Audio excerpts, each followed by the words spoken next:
Caleb Williams starting off the new era in Chicago with the dub, 24-17. Maybe a little bit more on the defense than Caleb Williams, but let's talk about Chicago. We can take a look at their top 5 players, and I mentioned it's probably a little bit more because of the defense, because buddy, we got a clean sweep here in the top 5 players for the Chicago Bears. They are all on the defensive side of the football. Cornerback Jalen Johnson led the way with an elite 92.3 grade. Incredible season last year. Got a new contract, and he is showing that he is worth that with a grade like that to start off the season. You got 2 edge rushers, Terrell Taylor, DeMarcus Walker. They were next to 78.6 and 76.1. Number 4, it's Tyreek Stevenson, the other corner who, man, again, we talked about this when we went over the Chicago Bears. If Stevenson has a nice second year as a bounce-back player, because it's a little bit of a struggle as a rookie, but if he bounces back, this is a nasty secondary. It's tough to find holes in the secondary if Tyreek Stevenson is playing well. Got off on the right foot with a 74.9 grade. Number 5, linebacker TJ Edwards getting a 73.3. And then you see Caleb Williams, who we will get to a little bit more, 47.4 overall grade this past week. But hey, a dub is a dub is a dub, right? So did you have something on Chicago, or are you going to Tennessee? Because if you're going to Tennessee, I'll go to the top 5 for the Tennessee players. Yeah, I'm going to Tennessee if you want to go to that. Yeah. Okay. All right. So let's go to Tennessee. So the top 5 players for the Tennessee Titans, flipping right over. Amani Hooker, their safety, 88.0. T'Vondre Sweat, he was all over the field, man. He was flashing all over the place. 77.7 is number 2. Linebacker Kenneth Murray, a 67.8. Number 4, cornerback Chidobe Awuzie at a 67.1. And then guard Dylan Radins comes in at number 5 with a 66.6. Will Levis, a forgettable day against the Chicago Bears. 45.2 overall grade there for Levis. So what's the stat that told the story here for you? I'm assuming that it's on Tennessee's side. It's just a second half implosion, Trevor. 3 second half turnovers plus a block punt that was returned for a touchdown. They had this game wrapped. They had a 17-0 lead late in the first half, a 17-3 lead at halftime. And their offense, on top of all those turnovers, only produced 55 total yards in the second half. It was a complete implosion, a game that the Titans have to walk away with feeling like they should have won. And you look at those turnovers, especially the Tyreek Stevenson pick 6. I mean, that's from Will Levis, a young player you think maybe could be in for a second-year breakout. That turnover, the backhanded pick 6, and I don't really know even still what he was trying to do there. Throw it away.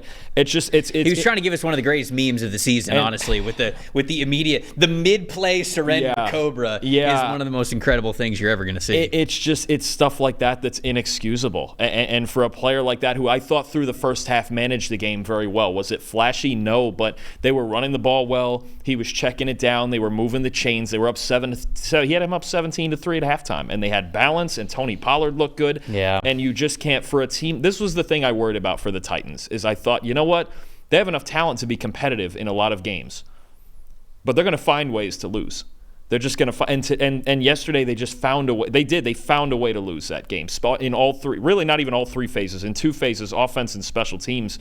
You just can't have certain things, punt protection, obviously special teams has to be crisp, but that backhanded pick 6, it's plays like that that are a problem, right? His second interception is the end of the game. He's trying to make basically a Hail Mary play. Right. We had a strip sack that we'll get into in a minute, but you just can't, in a tie game, or actually they were up by a point at that point. With the lead, you just have to understand, you have to have that awareness, but that's just what it is for me. It's just, I could go with several stats, and the Bears only had 148 total yards in this game. You give up 148 yards on defense to an offense with all of those weapons, you have to come away with a win. So their offense and their special teams just imploded in this game. Yeah, and it was a situation where, my stat that told the story, I'm going to go back to the Bears defense because I think they're legit. I think it's a really good unit. I said that they could be top 15, top 10 in a couple of different categories. And again, especially highlighted the fact that if Tyreek Stevenson's having a good year, this secondary is going to eat. And I think they're going to eat also through their leader in Jalen Johnson. If Johnson's playing well, I think that just makes it makes this secondary top 10 in the NFL. I really do believe that. And I think that we saw flashes of it yesterday because, yeah, all right, it was sort of back and forth. It was a little bit of a struggle. The Titans were obviously winning the game in the first half, but then the second that Levis started to make mistakes, make decisions that he shouldn't have, they were there to pounce. Pounced on him. That's the thing about a great defense is, the bender don't break thing is an important, I think that it's an important feeling or an important motto to have because you want your floor as a defense to be relatively high. But the ones that become elite, the ones that become like top 10 units, those are the ones where when this guy makes a mistake, when this running back chooses the wrong hole, if he's got the ball in the wrong hand, if he's like carrying it a little bit loose, whatever it is, you're there to make takeaways. You're there to make takeovers. And I felt like the Bears defense did that really well in the second half yesterday. Ended up yielding a negative 0.297 EPA per play, which is a really good score on a total game. 89.5 coverage grade. I mentioned how good that secondary can be. Just 127 passing yards allowed, and they got those 2 interceptions. I think the takeaways are big ones, but like again, when you talk about, okay, the passing yards were down, but also the takeaways were up. That's an elite defensive performance. So kudos to the Bears, where there's some people in the chat, they're saying like, hey, they were saying the grade in the 40s for Caleb Williams, that could have been generous because of some of the throws that he was missing, some decisions holding on to the ball a little bit too long. He struggled, but the defense was able to pick him up, and I think that was a really important part of him being able to start this season off with a win, and really important for Caleb Williams specifically, because we were watching this game together yesterday, and there were a couple of throws from Williams that I said to you, that throw was I'm back at USC in Lincoln Riley's offense. I'm going to get to throw the ball 50 times a game, so it doesn't really matter. And if I don't score 50, my team's going to lose. You saw some of that mentality with him yesterday. So for him to struggle, and yet the defense still got him a win, could go a long way for him mentally when we talk about that leap from playing in college to the NFL. This might have been exactly what Caleb Williams needed. And it's weird to say with him kind of struggling as much as he did, but I think in the long run, this win and how they won it could mean a lot for Caleb. Understanding his place on this team and in the offense, right? Knowing that he doesn't, if their secondary and their back seven plays like that, and actually in 1 second I'm going to get into the front four too, but if their defense plays like that, then he doesn't have to have the Superman complex, right? He doesn't have to have he never had that defense at USC. Never had it.